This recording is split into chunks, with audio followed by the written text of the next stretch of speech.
Muy buenas, muy buenos días, ¿qué tal? Atención, por favor, dígame si está bien mi voz para iniciar la clase. A ver si está bien.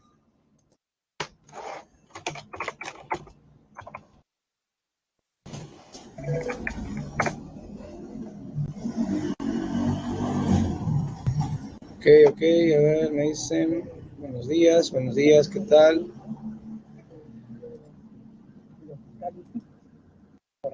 Pero a quien él llamó poéticamente sí. A varias musas, así como Beatriz y... Listo, ¿qué tal? Buenos días, ahí estamos conectados. Y Dante.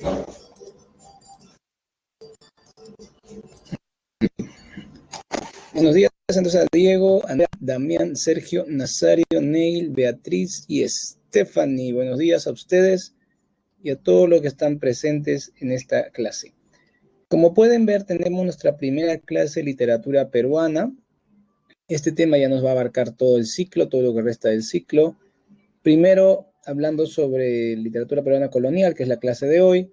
En la próxima clase hablaremos también de literatura republicana, ya del siglo XIX, y también un poquito del siglo XX, entrando con el posmodernismo. Luego de esto, ya a partir de la clase, estamos en la 7, a partir de la 9, en la 9 vamos a tener una clase de narratología, ¿verdad? Y a partir de la clase 10 hablaremos de indigenismo peruano, que es el contexto literario de la novela El mundo es ancho y ajeno. Una vez que lleguemos a la semana 11, entonces, empezaremos a tratar la obra de Ciro Alegría. En la semana 12, en donde nos enfocaremos totalmente en la novela El mundo es ancho y ajeno, igual en la semana 13 y 14. Así que para estas semanas, la 12, 13, 14, haber terminado el mundo es ancho y ajeno va a ser muy importante, muy importante. Y bueno, inmediatamente después, a partir de la semana 15, ya nos enfocamos en La ciudad y los perros. Primero con el contexto literario de la nueva narrativa hispanoamericana, luego la obra de Vargas Llosa y después ya a partir de la semana 16, 17, 18 ya nos enfocaremos totalmente en la novela La ciudad y los perros. Así que para esas semanas también es clave haber terminado de leer la novela de Vargas Llosa. Bien, entonces vamos a empezar hoy día con peruana. La primera parte es colonial. Bien, lo que yo quiero señalar con ustedes aquí primero, bueno, aparte de nuestro menú de hoy día, que es literatura colonial, periodos, conquista, la crónica como manifestación literaria inicial de la época colonial, luego la literatura quechua colonial con el teatro Ollantay, es una obra, es un drama quechua, y finalmente la literatura de la emancipación con Mariano Melgar y el Yaraví. Lo primero que quiero hacer es demostrar, pues, bueno, mejor dicho, exponerles la división general de literatura peruana. Lo primero que tenemos es literatura prehispánica, que se da durante el periodo previo a los españoles. Esta literatura es oral, ¿ok? Y ha llegado hasta nosotros gracias a que muchas crónicas de la época de la conquista y posteriores han recopilado, han recogido estas manifestaciones. Por ejemplo, la famosa leyenda de Manco Cápac y Mamaocllo es recogida por el Inca Garcilaso de la Vega en su crónica Comentarios Reales de los Incas. Así, esta historia de la oralidad inca llega hasta nosotros por intermedio de una crónica. ¿Ok? La llegada de los españoles en 1532 significa un antes y un después, porque después de ellos, Perú se inserta en el circuito de la literatura de tradición literaria occidental, es decir, todo lo que proviene de la literatura grecolatina, y a partir del mestizaje que se da, aparecen las características más importantes, como son la heterogeneidad. La literatura peruana es heterogénea, ¿ok? Vamos acá a señalarlo. Es heterogénea, ¿por qué? Porque abarca diversidad de elementos constitutivos, ¿ok? Es heterogénea porque abarca diversidad de elementos constitutivos. Eh, También es pluricultural, acá con pluricultural, porque tenemos muchas culturas dentro de la cultura peruana. Está la cultura andina, la cultura amazónica, la cultura costeña, la cultura de la meseta del Collao, la cultura de los valles interandinos, la cultura de los pueblos pescadores, tenemos literatura de origen andino, literatura de origen europeo. Y también es multilingüe, porque se habla muchas lenguas. ¿No? Eso ya se ha dicho bastante. El Perú es un país plurilingüístico y reconocido como tal en la Constitución vigente. Entonces, esas son características de nuestra literatura. La etapa colonial vamos a dividirla también en tres momentos. Y la republicana, pues desde la batalla de Ayacucho, la declaración de la independencia de San Martín, que se dio hace 200 años, hasta el día de hoy. Bien, lo que voy a hacer ahora, aprovechando el chat, es hacer una división. A ver, la periodificación. Atención en el chat, ya, ahí estoy escribiendo. Periodificación de literatura colonial. Literatura colonial. Esta periodificación va a tener dos niveles. Un nivel va a ser los periodos históricos. Primero tenemos literatura, bueno, el periodo de la conquista, que va desde la llegada de los españoles hasta el virrey Toledo, que pone orden en la colonia, ¿no es cierto? Luego tenemos el periodo de estabilización colonial, que abarca desde el virrey Toledo hasta la rebelión de Tupac Amaru II, es decir, 200 años después. Y en tercer lugar tenemos la crisis del sistema colonial, el periodo de la emancipación, desde la rebelión de José Gabriel Condorcanqui hasta la batalla de Ayacucho. Ya, ese es el periodo histórico. Ahora, la colonia, podemos ver aquí, la colonia también tiene un desarrollo de movimientos literarios. Entonces vamos a ver los movimientos literarios, como se decía. El primer movimiento literario que llega es el Renacimiento. El Renacimiento aparece a inicios de la estabilización colonial, es decir, a finales del siglo XVI. Claro, alguien va a decir, no, pero ¿cómo va a empezar ahí si los españoles llegan bastantes décadas antes, en 1532? Estamos hablando de 50 años, pues que el Renacimiento llegó. No es así, porque para que haya obras renacentistas, tiene que haber una producción literaria con ciertas características. Tiene que producir obras típicas, como por ejemplo poemas épicos o poemas amorosos, cortesanos. Se vio el tiempo, porque estamos en una guerra de conquista.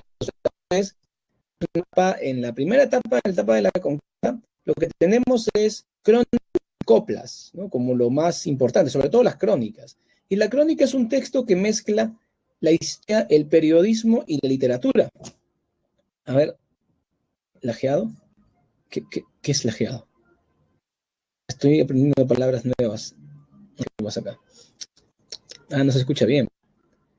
Ah, ya, se escucha entrecortado. Dice. Ok, a ver, ya le he acercado el micro. ¿Qué tal? ¿Mejoró? ¿Si me escuchan? A ver. ¿O no? Ah, qué terrible. Vamos a intentar solucionarlo, ¿ya?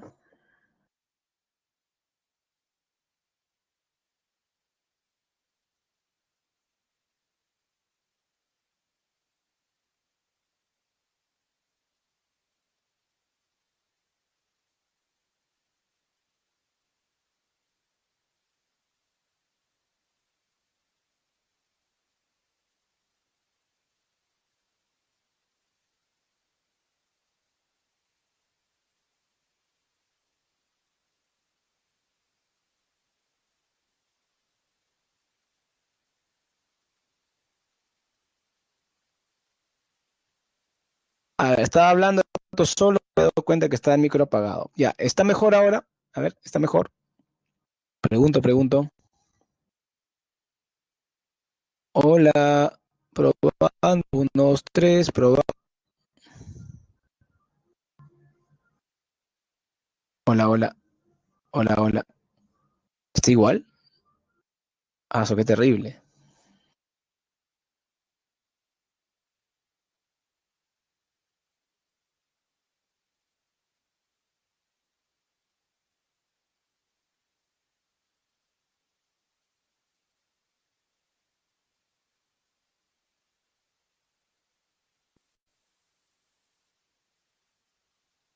Bien, estoy haciendo la prueba de sonido para conectarme y suena normal, así que ya no sé qué hacer. Si ustedes me escuchan entrecortado, ya no depende de mí, ¿no? No es acá, o no sé, no estoy seguro. Ok, seguro va a fallar después, no importa. Eh, por favor, no se desvíen de lo que está escribiendo, ya, porque ya se perdió la carrera. Estamos hablando de la periodificación de la literatura colonial. Ya te voy a traer. Ah, social, ¿no? Voy a tratar de... A ver.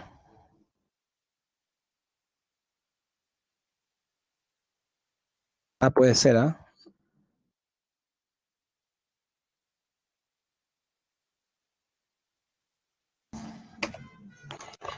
A ver, a ver. Un momento, estoy arreglándolo para que se presente un esquema bonito. Ajá.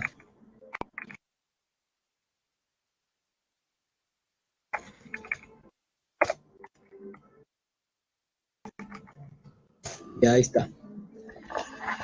A ver.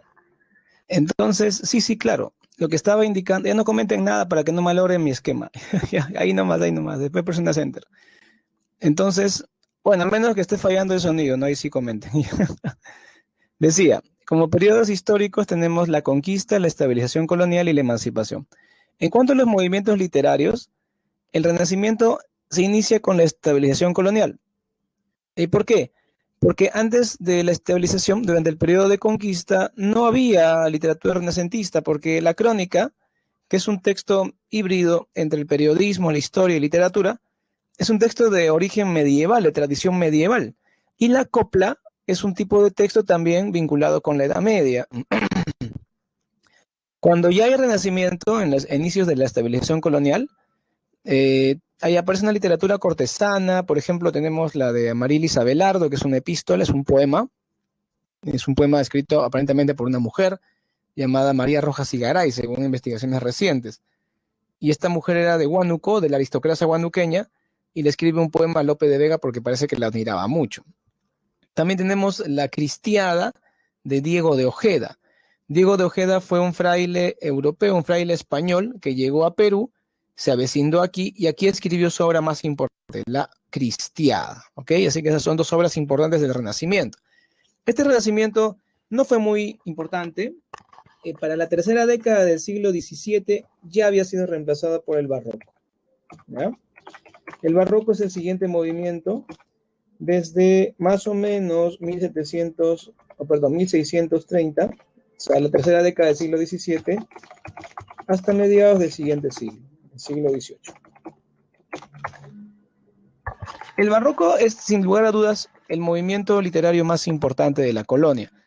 Abarca gran parte de la estabilización colonial y tenemos a los autores más destacados dentro de ese movimiento, por ejemplo, Juan del Valle Caviedes o Juan Espinosa Medrano. Ellos son los autores más destacados del siglo XVIII, bueno, XVII, perdón, y son barrocos, ¿ok?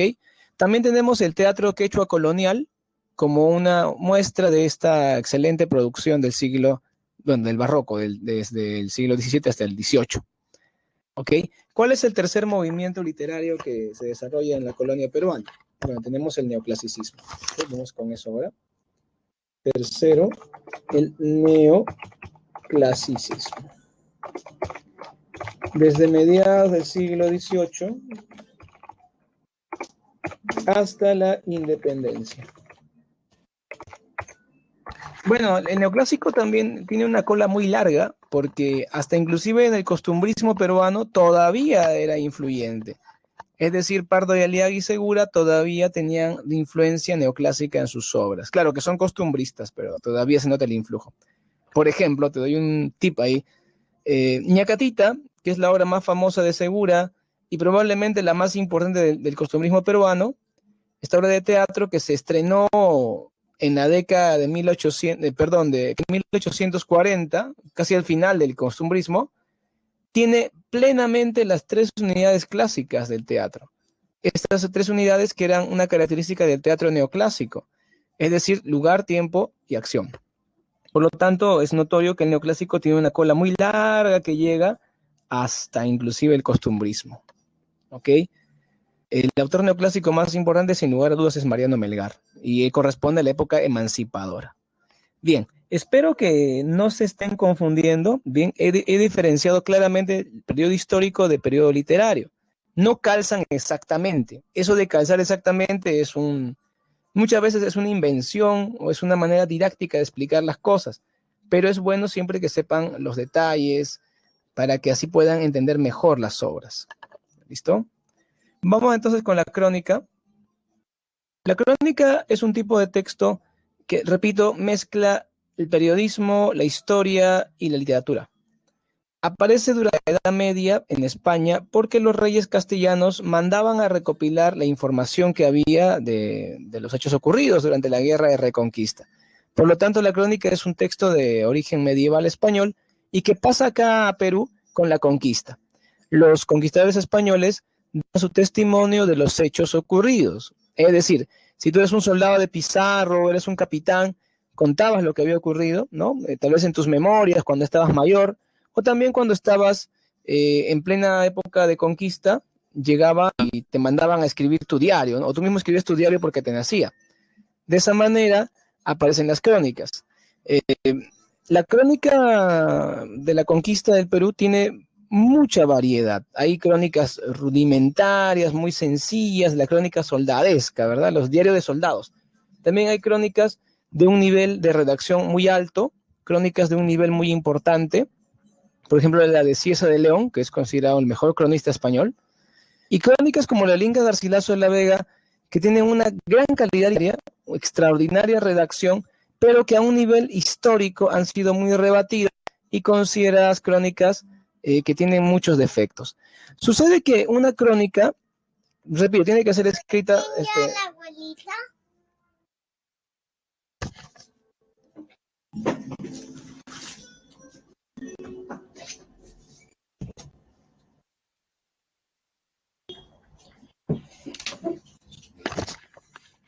A ver, disculpen, acá hay una bulla insoportable por todos lados. A ver, ¿qué estaba hablando? Atención, ¿qué estaba hablando, por favor? ¿Qué estaba diciendo? Otra vez.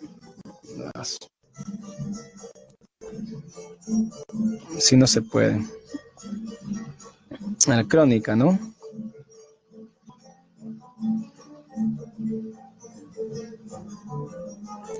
Ya, ok.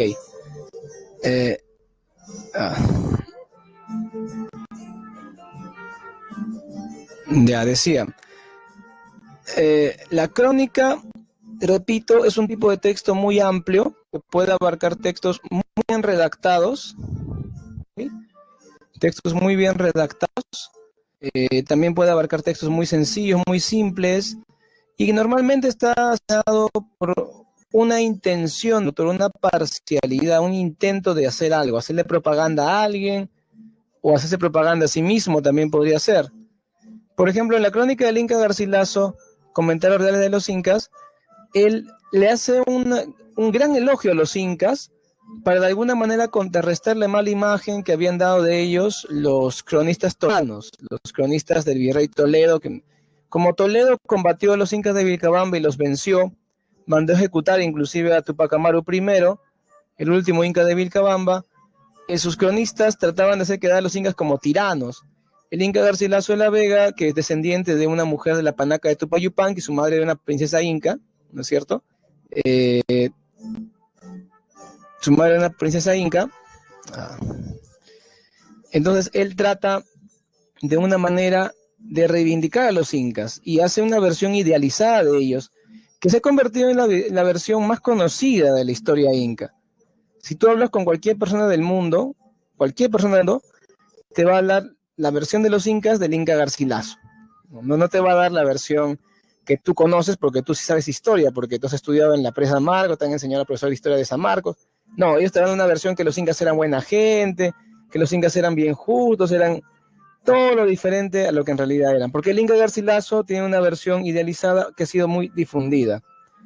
Por ejemplo, en Ecuador le han llamado al estadio principal de Quito, el Atahualpa de Quito, le han llamado así en honor a Atahualpa, ¿no? Porque según Inca Garcilaso, Atahualpa nació en Quito, era hijo de una princesa quiteña, no era cusqueño y era un usurpador, un traidor, lo peor. Y eso es mentira porque todos los cronistas coinciden, la mayoría, en que Atahualpa nació en Cusco, era hijo de una mujer de la panaca de Pachacute, ¿qué tal panaca? Y que Huáscar más bien fue el que no se portó muy bien, el que demostró ineptitud, y las panacas llamaron a Atahualpa para que ponga orden, ¿ok? Así que al final el malo sería Huáscar, Atahualpa más bien era un restaurador. Pero como el Inca Garcilaso estaba molesto porque Atahualpa mandó a masacrar a su familia, porque él es la familia de Huáscar, de la panaca de Tupac Yupanqui, y inclusive mandó a quemar la momia de Tupac Yupanqui, ¿no? La Malqui. Por lo tanto, Atahualpa tiene que ser el malo. Y ahora los ecuatorianos dicen, Atahualpa fue muy inteligente porque prefirió nacer en Ecuador que en Perú porque Perú es feo. Así dicen los ecuatorianos, ¿no es cierto? Pero en realidad es un grave error histórico porque Atahualpa es cusqueño, entonces sería peruano, más peruano que el chuño, la papa, que el tocosh, y por lo tanto es un error de los ecuatorianos y nos están haciendo un homenaje al llamar a su estadio más importante con un nombre de un peruano, ¿no? Bueno, ellos convéncelos de lo contrario, pues porque ellos siguen al Inca Garcilaso como si fuera historiador y no lo es, ¿no? Él es un cronista y como cronista tiene sus defectos y virtudes. Lo positivo del Inca Garcilaso, y lo quiero resaltar mucho, es que él es el primero que habla de una identidad peruana. ¿Y cómo lo hace? Es que él, en su primera parte, en la primera parte de su crónica, él dice, nuestros padres nos dieron el nombre de mestizos a los hijos que tenían con las indias. Y a pesar del origen de esta palabra que significa chusco, o sea, en ese tiempo mestizo significa chusco, ¿ya? Como decir perro chusco. Eh, yo me honro con llamarme mestizo, me honro con esa palabra y me llamo orgulloso mestizo. Entonces, como que reivindica a nuestro origen racial. Y por otro lado, en la segunda parte de los comentarios reales de los incas, el Inca Garcilaso comenta, ¿no es cierto? Comenta que, bueno, le hace una dedicatoria al libro Historia General del Perú, diciendo, este libro lo dedico a mis paisanos, los indios, criollos y mestizos del Perú, ¿no? Mis paisanos, dice él, ¿no? O sea, todos somos unidos por la tierra en que nacemos. Esa mirada que tiene el Inca Garcilaso es fundadora de la identidad nacional peruana. Algo que en este bicentenario estamos celebrando prácticamente, ¿no? Así que eso es lo importante del Inca Garcilaso, ¿no? Como historiador, totalmente criticado porque no fue historiador, fue cronista, pero como literato, muy respetado y como intelectual también porque él propone la identidad peruana antes que nadie más. Bien, para hablar un poco más sobre los comentarios reales, vamos a citar ahora al episodio que trata de esto, sucedió en el Perú, donde también va a hablar un poquito una profesora que yo estimo mucho, la profesora Carmela Zanelli, que me enseñó en la maestría, ¿no es cierto? A ver, vamos a ver un poco el video.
Muy bien, entonces como han podido apreciar, el comentario rural de los incas es la obra cumbre de Garcilaso.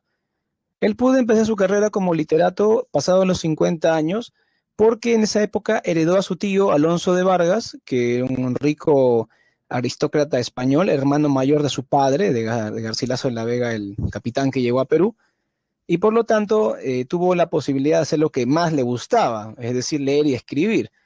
Por lo tanto, empieza su carrera como literato. Vieron ustedes eso en el video con la crónica La Florida del Inca. Y luego ya escribe el comentario real de los incas en dos partes. En la primera parte hace una revisión enciclopédica del Perú antiguo. Todo lo que es el Perú antiguo, flora, fauna, geografía, costumbres.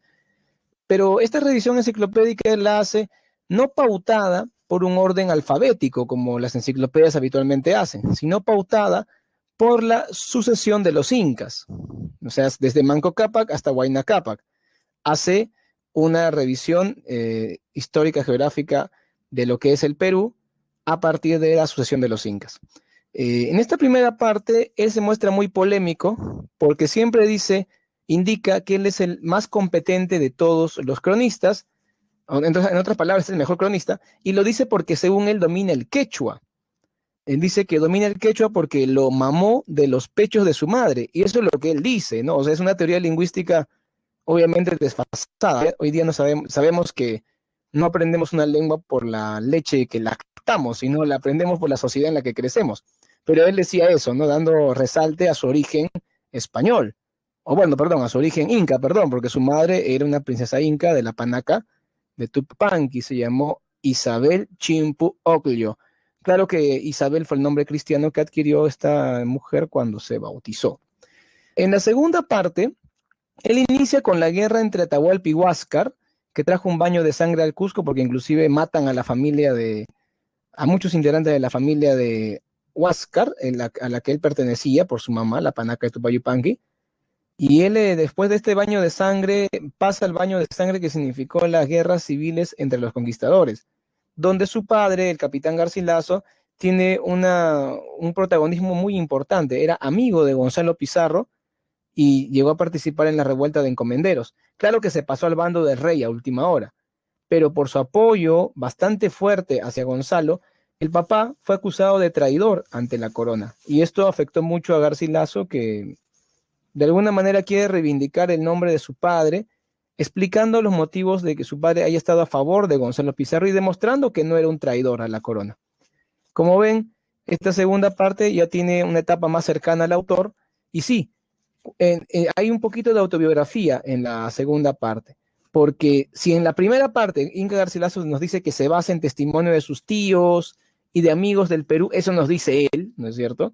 En la segunda parte sí hay partes autobiográficas, porque, por ejemplo, Gonzalo Pizarro se pasea por el Cusco en triunfo con Inca Garcilaso niño, viéndolo, admirándolo mucho a Gonzalo como su héroe, y luego cuando él era un adolescente, llegó a conocer a Zairi Tupac, el inca de Vilcabamba que se entregó a los españoles. Y para él conversar con un inca de verdad fue muy especial. Imagínate, ¿no? O sea, era su tío, ¿no es cierto? Y él era mestizo, el inca Garcilaso era mestizo, pudo hablar con él, un momento muy emocionante para él conocer un inca. Y también ver las momias del inca Viracocha, del inca Huayna Cápac, que un tío suyo le permitió, antes de su viaje a Europa, le permitió ver a las momias de sus ancestros. Entonces, todo esto hace que la segunda parte sea un poquito autobiográfica. Vamos ahora con la etapa de la estabilización colonial.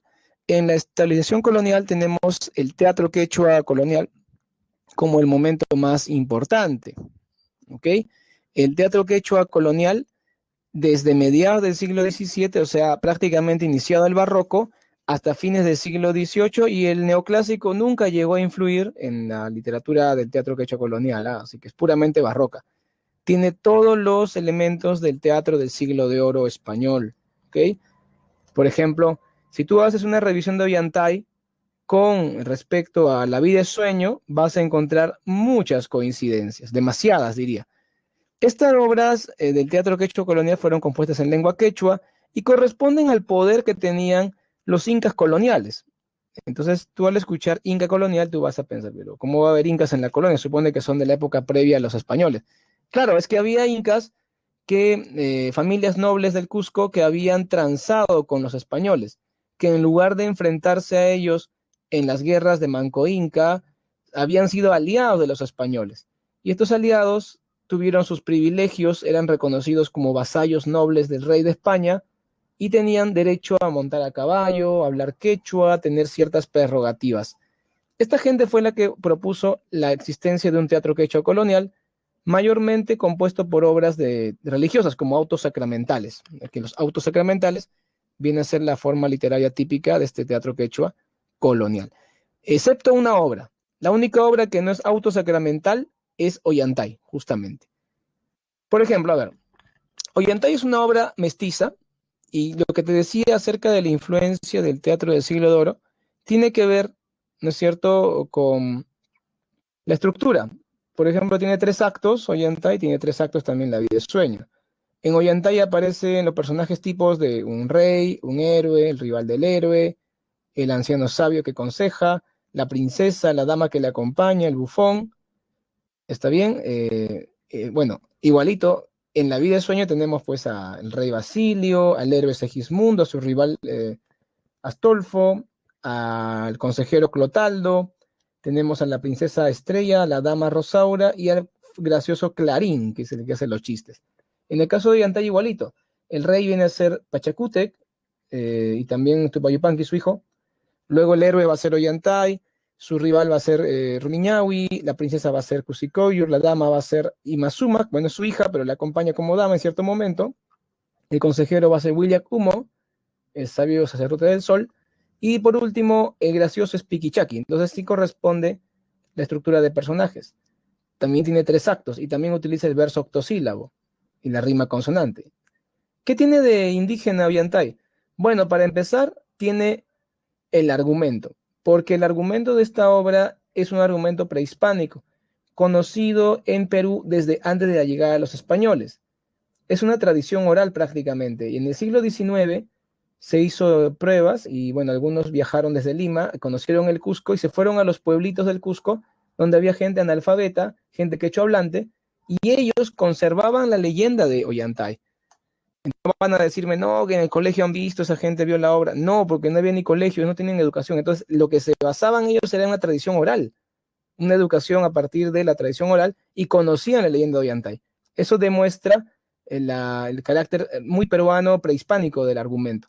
También la lengua original es el quechua, también es importante. Y también la comicidad de Piquichaki, la comicidad andina, es también un elemento clave para diferenciarlo de una obra puramente española, porque hubo quien dijo que Ollantay era una obra en español traducida al quechua, cosa errada, porque los chistes, las bromas que hace Piquichaki en castellano no dan risa.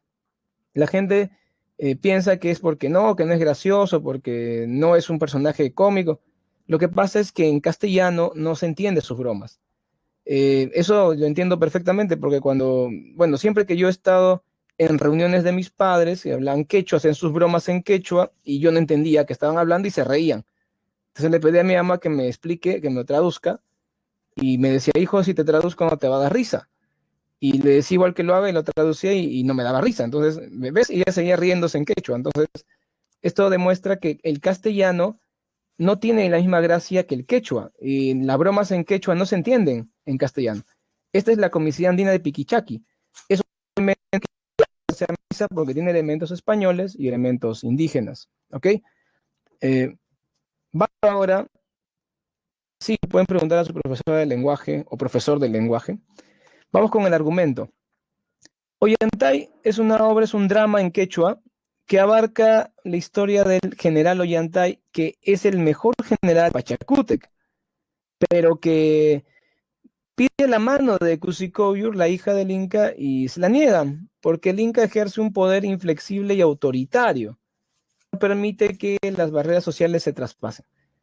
Entonces, él se escapa, Ollantay se escapa, el Inca se entera de que su hija ya estaba embarazada de él, porque se habían, entre comillas, casado en secreto, obviamente.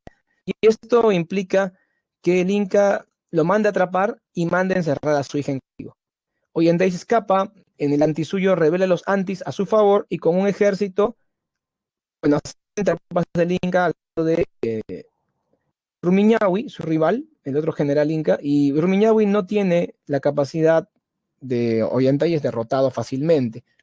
Ollantay luego se hace fuerte en Ollantaytambo, la fortaleza. Hasta esto el inca Pachacútec vive frustrado porque no ha podido vengarse. Su hija, encerrada en el Acya Huasi, y no como una Acya, sino como una prisionera de mazmorra, da a luz a su hija, a la que llaman Ima Suma, que significa qué bonita, linda. Entonces, esta niña es criada en el Acya Huasi como una huérfana, y su madre está encerrada en una mazmorra ahí mismo en el Acya Huasi, en el lado oscuro y en el lado secreto del Acya Huasi. Cuando ella era niña, a Ima Suma le decían, no vayas por ese lado porque por allí penan. Pero ella, como niña curiosa que era, siempre quiere ir para ese lado, donde está su madre encerrada. Ella no sabe que tiene mamá, que tiene papá, ella piensa que está recogida, huerta. Pasa el tiempo y Putec muere. Tras su muerte lo reemplaza Tupayupanqui. Este inca se muestra magnánimo y generoso.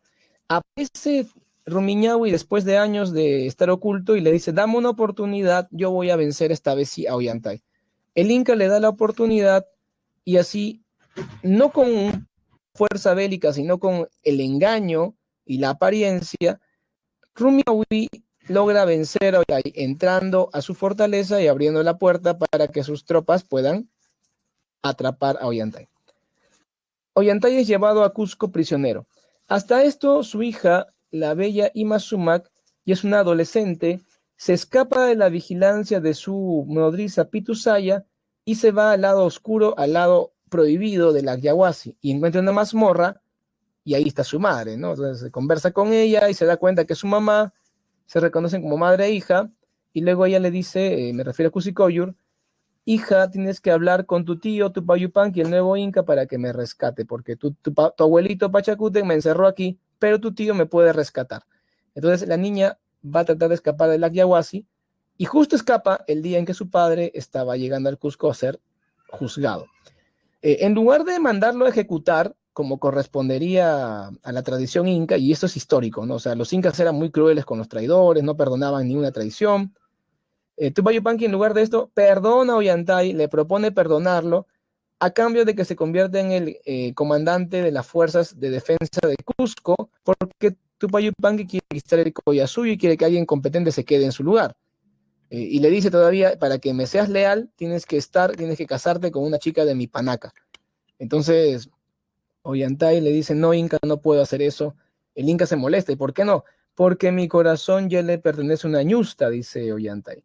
Y entonces el Inca se va a molestar más porque dice, ¿cómo puede ser que desprecies a las mujeres de mi panaca? ¿Quién es esa mujer que tú dices? Y Ollantay le dice, tu hermana, pues, ¿no? Porque su hermana era Kusikoyor, pues. Entonces Tupayupanqui dice, ah, verdad, mi hermana no sé de ella hace tiempo.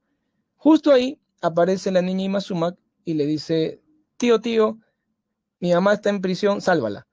Van a ver todos qué pasa, y ahí estaba pues Kusikoyor, que se reencuentra con Ollantay, el Inca, bueno, la niña por fin tiene papás, y el Inca dice, Ollantay, tú ya eras mi cuñado hace tiempo, con confianza entonces, y se va a conquistar el Collasuyo. Ollantay se queda como comandante de defensa del Cusco, todos felices, un final feliz. Como ven, hay dos maneras de ejercer el poder, una de Pachacútec, inflexible y autoritaria, y otra de Tupayupanqui, magnánima y generosa. El amor mueve a Ollantay a quebrar barreras sociales. El amor aparece subversivo, como debe ser, y quiebra las barreras sociales inflexibles. Sí, ya sé que esto parece Romeo y Julieta un poquito, por supuesto que sí. Como ven, la obra es literaria. No vayan a ustedes a decirle a su profesor de historia, mi profesor de literatura me ha dicho que los incas perdonaban, tu profesor de historia me va a buscar y me va a buscar problemas, porque yo no quiero tener problemas con los historiadores. Esto es literatura, es ficción, es invención, así que no vayan a confundirse, alumnos, ¿ah? Por favor. Bien, avanzamos. Eh, Vamos ahora con literatura de la emancipación. En literatura de la emancipación hay que destacar que esta literatura es neoclásica, porque ya el neoclásico ya pegó desde mediados del siglo XVIII, ¿ok? Y demuestra esto en la aparición de obras de formas clásicas como la oda, la fábula, el epigrama, que es un tipo de poema satírico, ¿ok? Sin embargo, en esta formalidad neoclásica, en esta intención didáctica que tiene, encontramos un primer romanticismo. Muchos dicen, ay, ¿cómo va a haber un primer romanticismo en Perú en ese tiempo si en Europa recién empezaba? Lo que pasa es que no es un romanticismo inspirado en el romanticismo europeo. Son rasgos románticos que aparecen de manera espontánea en nuestra literatura. Y ahora, ¿cómo puede aparecer así? Bueno, por dos motivos. Primer motivo, la ilustración. Por si acaso, y eso es algo que tal vez te suene revelador, la ilustración es la base del romanticismo. Y tú dirás, profe, no tiene sentido porque la ilustración está vinculada con el neoclásico y el neoclásico es lo contrario al romántico. Claro, está bien, pero la ilustración tiene ideas que hacen reflexionar y esa reflexión nos llevan al romanticismo. Es como decir, cuando se fermenta la ilustración, tenemos romanticismo. Por ejemplo, la ilustración se enfoca mucho en el tema de la igualdad, la libertad, temas vinculados con el aprecio de la naturaleza, el equilibrio y la razón. Entonces el romántico razona, ¿por qué va a haber un rey?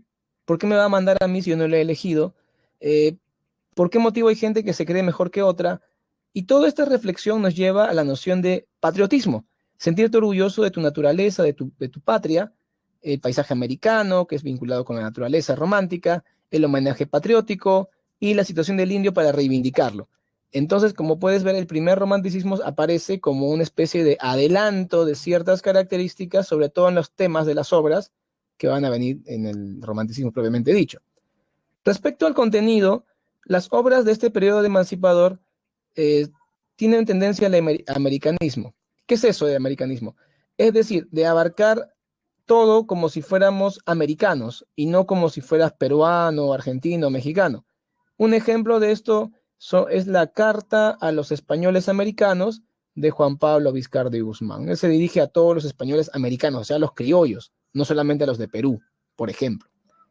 Bien, dentro de esta literatura destaca mucho Mariano Melgar, Mariano Lorenzo Melgar Valdivieso. Como puedes ver, su vida transcurre dentro de los límites de la época de la emancipación. Él nació en Cusco, perdón, ¿qué estoy hablando? Él nació en Arequipa, el cusqueño fue el Inca Garcilaso. Él nació en Arequipa y por su origen criollo y también por su inteligencia, logró acceder a una esmerada educación, becado normalmente. Y por su condición social, él era un criollo pobre, un criollo humilde, no era aristócrata, no era de dinero. Recibió una buena educación, repito, no por el dinero de sus padres, sino por ser criollo, por ser blanco y por tener también inteligencia. Si él hubiera sido mestizo o indio con su pobreza, muy difícil que hubiera accedido a la educación que tuvo. Si él hubiera sido un blanco o criollo pobre, pero sin inteligencia, tampoco hubiera accedido a la educación que tuvo. O sea que tuvo dos elementos que fueron su origen racial y también su inteligencia que le permitieron destacar, ser becado en el Colegio de San Francisco en Arequipa y luego en el Seminario de San Jerónimo en Arequipa, donde aparte de ser estudiante también llegó a ser profesor de varias materias. Contrario a lo que hoy en día predomina, ¿no? Que hay gente que dice, no me gusta matemática, yo solamente leo, o dice, solamente sé matemática, no sé leer, ya, él al revés. Él era bueno en filosofía, teología, matemáticas, ciencias, en todos los cursos, y enseñaba también gramática de latín y gramática del castellano. En otras palabras, era un genio. Desde joven destacó en el latín y llegó a traducir a Ovidio con su libro Remedia Amoris, traducido por él como Arte de Olvidar, y a Virgilio, fragmentos de sus obras. Bueno, tiene una vida corta, pero muy intensa. Y él escribió algunas obras como las Odas a la Libertad, al Conde de la Vista Florida, también la Oda al Mar, al autor del mar, sonetos sobre todo de temática amorosa como el soneto a Silvia, a su amada Silvia, y también soneto a la mujer, porque Melgar alguna vez sufrió despecho amoroso y escribió un poema donde critica a las mujeres, ¿no? Dice, eh, bueno, ya me olvidé ese poema porque las chicas siempre me pifean cuando lo recito, pero dice algo así como que la mujer, si no puede ser, no puede mandar ni ser mandada, súbdita o primera, la mujer no ha nacido para nada, algo así dice. Claro, porque es flaca no puede ser soltera, porque es infiel no puede ser casada.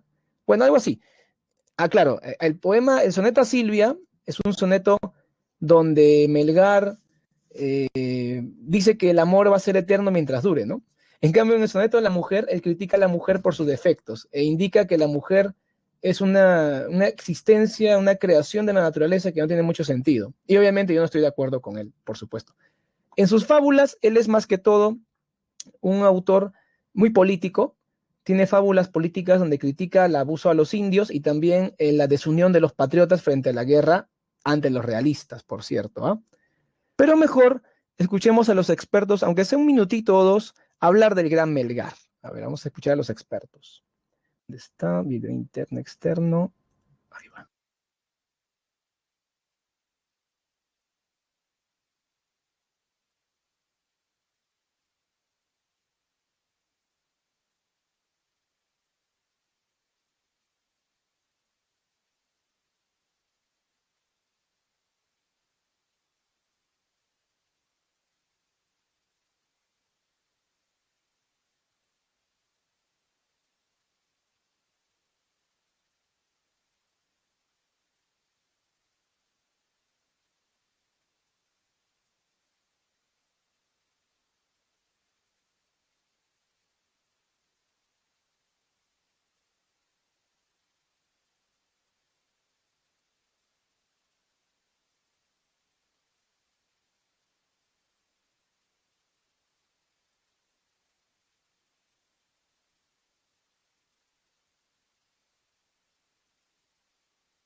Ok, entonces, haciendo una síntesis de lo expresado por los especialistas, el yarabí existe antes que Melgar, porque el yarabí proviene del el jarawi es prehispánico, inclusive sigue hasta el día de hoy, que es un poema en quechua de tristeza, de melancolía, y el yarabí es el producto de la castellanización del jarawi en lugares como Arequipa, donde había mestizos.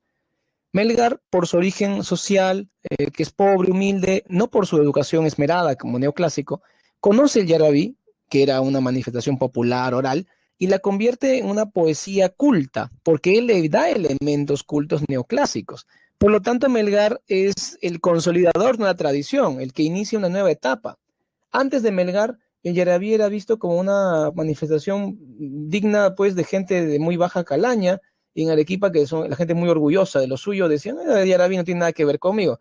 Después de Melgar, con el aporte que él hace de mezclar la lírica culta con la lírica popular, el Yarabí popular con el Yarabí, bueno, con la poesía neoclásica que él conoce, ahí tenemos el Yarabí culto, el Yarabí de salón, el Yarabí melgariano, o también Yarabí mestizo le llaman, y este Yarabí es el que hoy en día los arequipeños sacan pecho y dicen, yo soy arequipeño, a mí me gusta el Yarabí.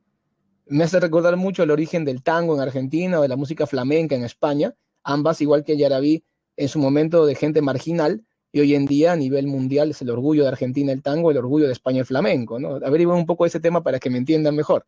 Entonces, el yarabí igualito, el yarabí se convierte en una forma literaria emblemática de Arequipa a partir del aporte de Melgar. Les voy a compartir el video completo para que vean este video tan simpático de la vida de Melgar, para que aprendan más de él y su poesía. Bien, yo me estoy despidiendo ahora dándole las claves.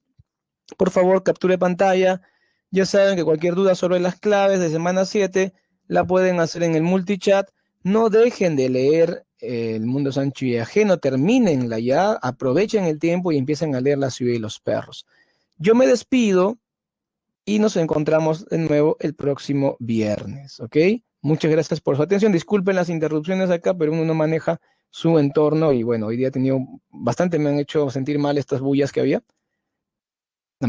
Por suerte se fueron, ¿ok? Bien, estas interrupciones, mejor dicho. Vamos entonces a despedirnos y hasta la próxima semana. Los dejo viendo el video de Melgar, por favor revísenlo, es muy educativo, muy bien hecho. Y salen los yarabís cantados, que es lo más bonito. Chau, chau.